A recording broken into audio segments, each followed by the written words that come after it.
All right, here we go. Well, welcome everyone to your wake-up call. Can you all believe we are on chapter number 97 of the book, The Little Things Matter, 100 Ways to Improve Your Life Today by W. Todd Smith. And here we are, chapter number 97 on this Tuesday. We are getting closer and closer to the end of this month. And I'm going to dive in this morning and start reading because it's a little bit of a lengthy chapter. So I want to get reading right away, but we're so glad you are here. So chapter number 97, the missing little thing. Is there some area in your life where your performance doesn't meet your expectations? Would you like to know the number one thing you can do that will bring about a significant improvement in that area? I truly believe that there is one thing particular to only you that can make a big difference in your life. Are you like John? John is a friend of mine from years ago, but his story is a perfect example of why it's important to consciously look for the little thing that's missing in our pursuit of success and happiness. When it came to sales, John had everything going for him. He was disciplined, and he understood the importance of prospecting.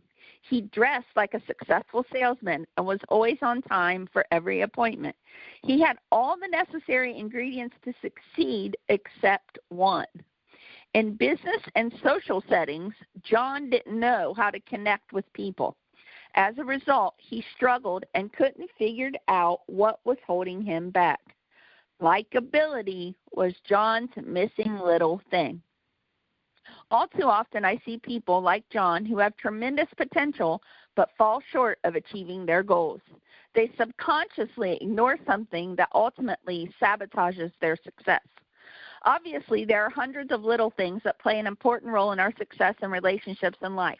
It's all the little things we do that, when added together, bring about significant changes in our lives. However, as with any list, there's always one thing unique to each one of us that is going to make the greatest difference. Let's look at some illustrations. Joe, a loyal employee for 6 years, was an expert in his field. He met every requirement for the district manager position that just opened up. Unfortunately, he often ignored the company rules concerning business attire. This one thing kept him from being the candidate selected. Sue and Bob's marriage was struggling because Sue was not showing respect to Bob, and Bob ignored supplying what Sue needed.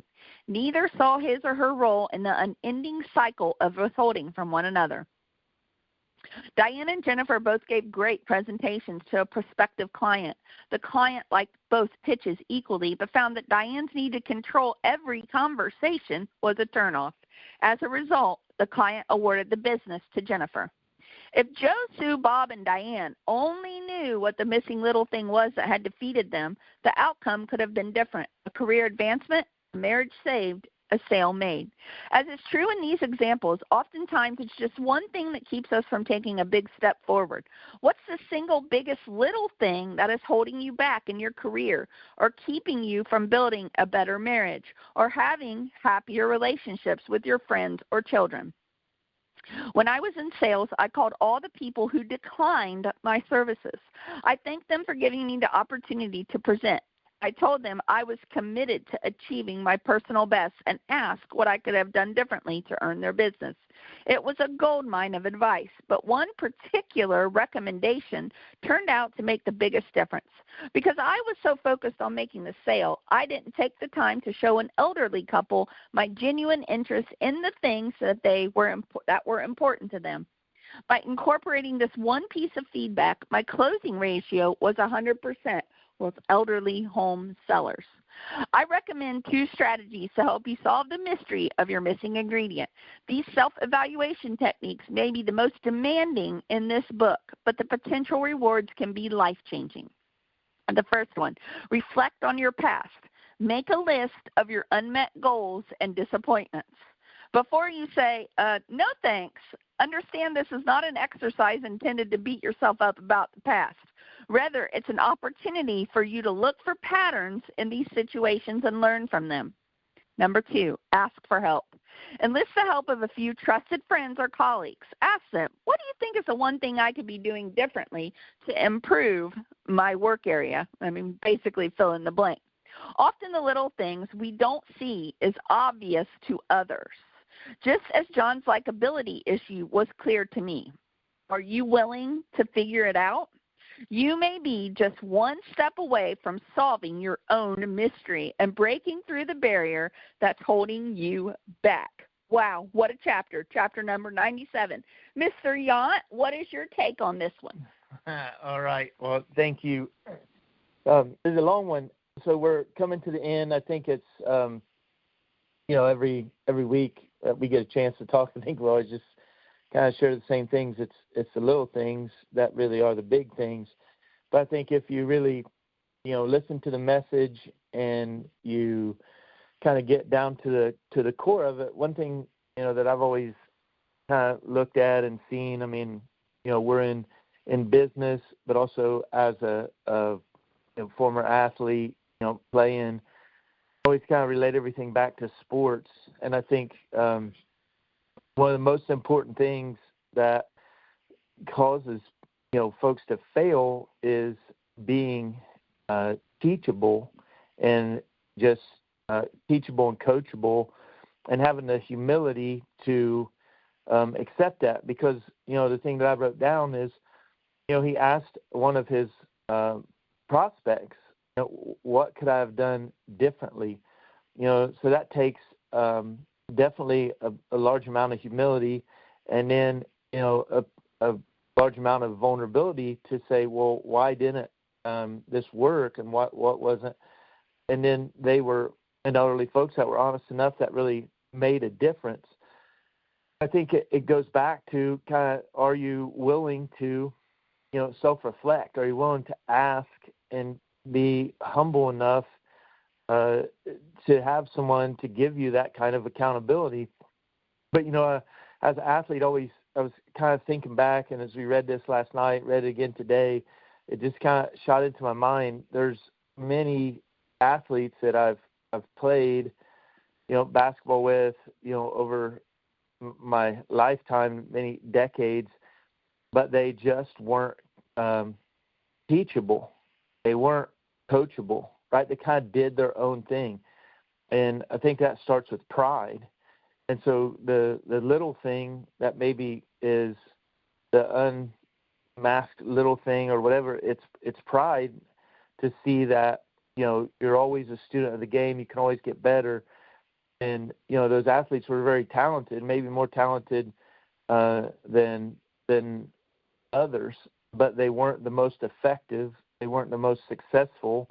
They didn't always get to play the most just because of their talent, because their ability to not be teachable, not be part of a team, to not be part of a system, to not really kind of self-reflect and not be just about themselves was kind of the downfall. And I think when he used examples, and obviously he didn't go into it, but the most important thing that he shared is, having the ability to self-reflect, I think you always have to have someone like that in your life that you give permission to say, hey, what can I have done better? And I know that's one thing that always, as an athlete, Holli was always that person for me, still that person in every aspect of my life that, always give permission to, and it's a learning process, right?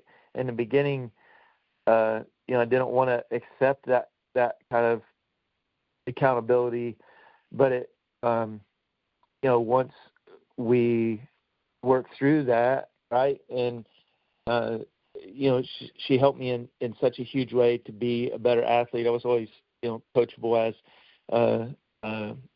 athlete. I think if you want to win, right, you have to learn how to be coachable, and that's no matter what you are in life. We are very vested in having we're protective of our marriage.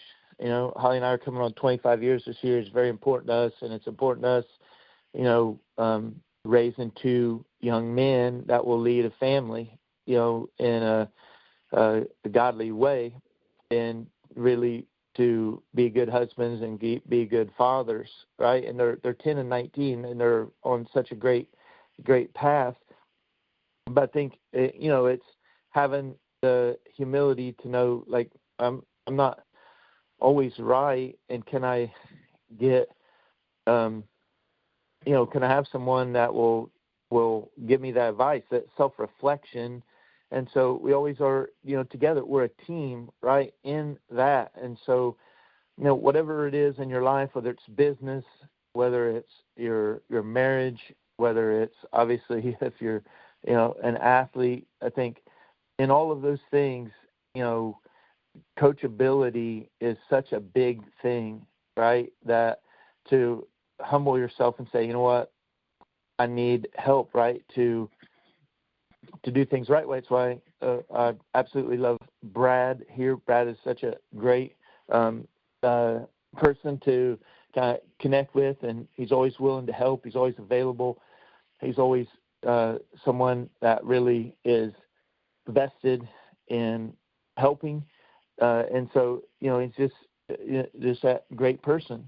And as far as life, Holly's always been that person for me to be someone that we can say, hey, what do we have to do better? And so I hope that makes sense. As I was thinking through, it's kind of scattered thoughts, but teachable and coachable. And we all kind of know the saying, like, you don't reinvent the wheel, right? Or think back and always use the example of guys on the team. They would just kind of do their own thing, right? They just run their own play.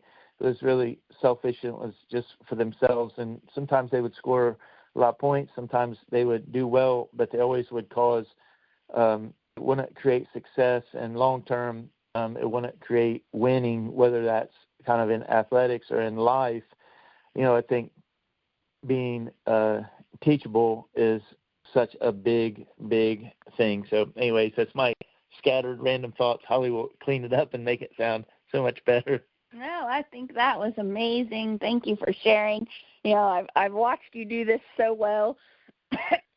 Excuse me, just, not just in your basketball career and being a total team player and not being selfish at all, and really trying to gain as much wisdom as you can from everyone to make yourself better. But I've watched you do this in our life, and your role as a husband in our marriage, and in your role as a father to the boys. And I think, after reading this chapter, just my thoughts, and to pick up on what Jamie did such a great job of sharing from his heart, I hope everyone takes this away personally from this chapter.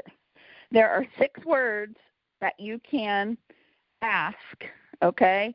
6 words you can use to ask in every area of your life that will help you improve whatever area you want to improve, whether that's your career, whether that's a business, a side gig, whether that's your marriage, parenting, being a better friend. And I'm going to give you the secret. Here's the 6 words. What could I have done better? Now, Todd shared it as he went and he asked his prospective clients that he was trying to get on board with him in business. He asked them, when they said no, what could you tell me why you said no, basically? And I think if you learn to ask that, what could I have done better? I'm telling you right now, it's a golden nugget. I do that in our marriage when maybe Jamie and I get into a little bit of a tiff or a heated discussion. After it's all calmed down, come back and say, okay, what could I have done better? What could I have done better in this situation? If I'm, with my parenting with the boys, and let's say things just get off the rail, as they sometimes just do, because no one's perfect. Being able to come back to even to my boys and say, what could I have done better? What would have been a better thing for me to do? I've done it also in our business where maybe a misunderstanding has happened, and I'm always, okay, what could I have done better? What would have been a better thing for me to do here? And I think Jamie hit the nail on the head. You have to be able to receive that humbly. Don't ask that and then get mad because it's a funny little thing. I used to ask that in our marriage, what could I have done better? And then Jamie would tell me, and then I would get mad about what he asked me. So it's very, what he told me I could do better. And so I had to learn over time, okay, wait a minute. You asked for this, so now you got to just receive it. This person loves you. Receive that. So I know that's some random thoughts from Jamie and I, but here's the thing. Here is the thing, you all. We are on chapter number 97. This is almost to an end. And we're going to be to chapter 100 before you know it. And I hope that you have enjoyed every single chapter that you have joined us with here on this wake-up call. What a blessing it is, I think, to be connected, even over the wires of the old-fashioned telephone. I think it's just awesome, and I hope we're all learning that the little things really do matter. Little things are the big things. Okay, Mr. Yount, let's do this. All right. So thank you all. Let's unmute everybody.